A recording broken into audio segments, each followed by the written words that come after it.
Volám sa Oto Bunda, pochádzam z rodiny Bundových, ktorá bola známa nielen v rómskej ako cymbálovej muzike, ale aj vo slovenskom folklóre, vďaka ktorému vtedy ešte nejakých 60., 70., 80. rokoch cestovali po zahraničí. Ja si myslím, že to malo aj veľmi veľký vplyv na môj osobný vývoj, pretože tým, že oni cestovali a boli známi muzikanti, tak to vytváral priestor v mojom okolí pre mňa samotného veľmi dobrý, pretože gáčovia, ktorí moju rodinu poznali a veľmi si ich vážili, tak mi otvárali dvere k tomu, aby som mohol byť kamarátom a kamarátiť sa aj s tými nerómskymi deťmi. A práve tam som sa naučil komunikáciu a pochopenie tej mentality tej nerómskej strany, čo si myslím, že bolo veľmi kľúčové pre môj vývoj. Mňa momentálne teraz baví pracovať na našom projekte Songs of Roma. Robíme v podstate workshopy, začíname skladať novú kapelu, s ktorou budeme koncertovať. V rámci tej kapely skladám aj svoje vlastné piesne, ktoré už mám veľmi dávno naskladané, ale budem ich pomaličky vyťahovať teraz.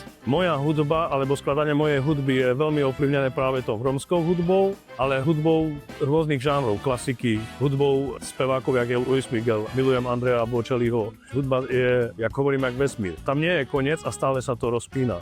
Čím viac sa jej otvoríš, tým zistíš, že je väčšia a väčšia.